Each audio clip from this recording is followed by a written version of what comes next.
안녕하세요. 생각부자 김준호 수의사입니다. 오늘은 제 본업인 수의학에 대한 내용을 해볼까 하는데요. 바로 이제 강아지 식이 알러지에 대해서 설명하는 영상을 찍어 보겠습니다. 우리 강아지가 발을 계속 핥거나 귀가 빨개지고 이유 없이 이제 몸을 긁고 하는 걸 보면은 마음이 안쓰럽죠. 이런 경우가 생기면 보통 보호자분들이 사료나 간식을 바꿔봐야 되나, 알러지 검사를 해봐야 되나, 이런 고민들이 많이 드실 것 같은데, 그래서 오늘은 이제 식이 알러지가 정확히 무엇인지 이렇게 진단하고 관리해야 되는지 깊이 있게 좀 파헤쳐 보려고 합니다. 오늘 이야기는 단순히 정보 전달을 넘어서 우리 보호자분들의 강아지가 좀 더 건강하고 가려움 없는 일상을 보낼 수 있는 가이드가 되는 영상이 될 겁니다. 그래서 첫 번째, 알러지가 무엇인가? 알러지는 이제 몸의 면역 체계가 특정 물질을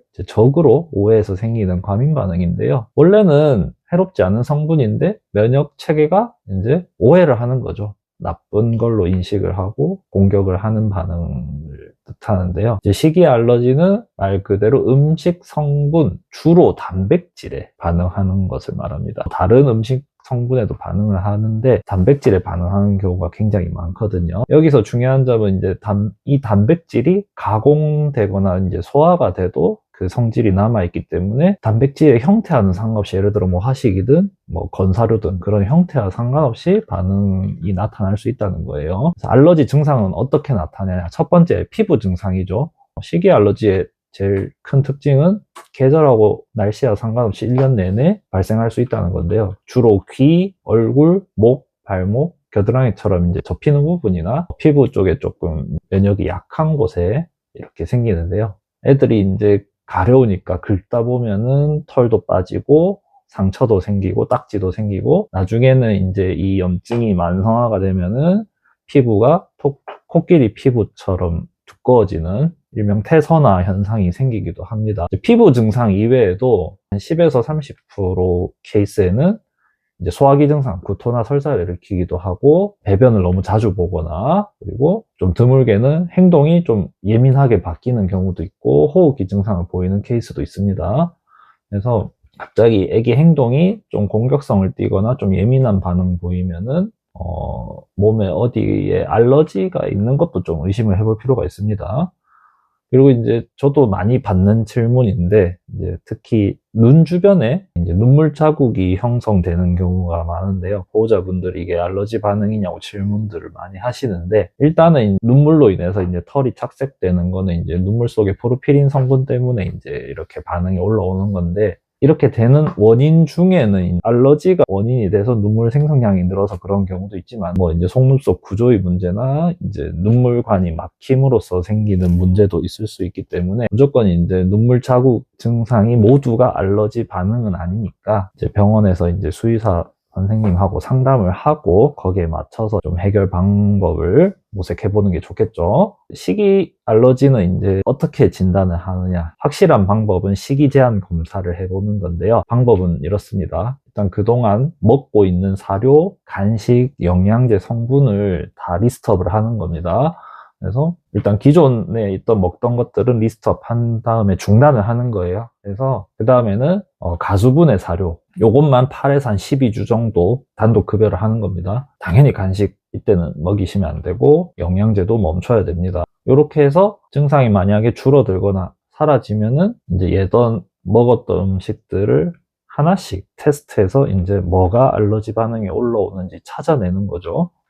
과정이 좀 최소 2달 이상 걸리다 보니까 보호자분들이 따라오기 많이 어려워 하시는데, 애기 알러지의 원인을 찾는 데는 이런 어느 정도의 기간이 필요하기 때문에 좀 따라와 주시는 게 필요한 부분입니다. 식이 알러지 관리는 당연히 알러지를 일으키는 성분을 피하는 게 핵심인데요. 사료를 기준으로 이제 선택지를 제가 설명을 드리면은, 이제 LID 사료, 이제 Limited Ingredient Diet인데, 원재료 성분을 최소화한 사료거든요. 이제 성분 자체가 심플하기 때문에 뭐가 원인인지 파악이 되게 쉬운 장점이 있습니다. 그리고 새로운 단백질 사료, 영어로 이제 노블 프로테인이라고 하는데, 우리가 흔히 접할 수 있는 소고기, 닭고기 베이스의 사료 말고 좀 특이한 희귀한 단백질, 예를 들어 캥거루 말, 뭐 토끼 사슴, 이제 뭐 상어 단백질도 있고 요즘에, 그리고 곤충 단백질 사료도 있어요. 이제 생소한 단백질로 만든 사료를 한번 바꿔보는 거예요. 특히 곤충 사료는 기존 단백질하고 교차 반응이 적어서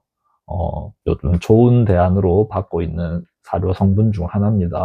세 번째는 이제 가수분해 사료. 단백질 입자를 면역세포가 감작하지 않을 정도로 잘게 쪼개서 만든 사료인데, 주의할 점은 가수분해 사료라고 해서 이제 100% 식이 알러지가 이제 먹으면 안 생긴다, 이건 아닙니다. 이제 예를 들어 보호자분의 강아지가 그냥 닭고기 단백질 자체에 이미 그냥 알러지가 있는 개체인데, 닭고기를 가수분해한 사료를 먹이면 가수분해를 했더라도 알러지 반응이 나타날 수도 있는 부분이거든요. 그래서 원인 단백질을 알아낸 상태라면 그 원인 단백질이 아닌 다른 원천의 단백질을 가수분해한 사료를 추천을 드립니다. 그리고 보호자분이 사료 이외에 이제 또 조심하셔야 될 게, 간식이랑 영양제가 당연히 또 알러지를 일으킬 수 있죠. 저도 진료 볼 때 기존 간식은 이제 알러지가 의심이 되는 친구들은 끊어보라고 말씀을 드리는데, 의외로 보호자분들이 간과하는 게 영양제예요. 예를 들어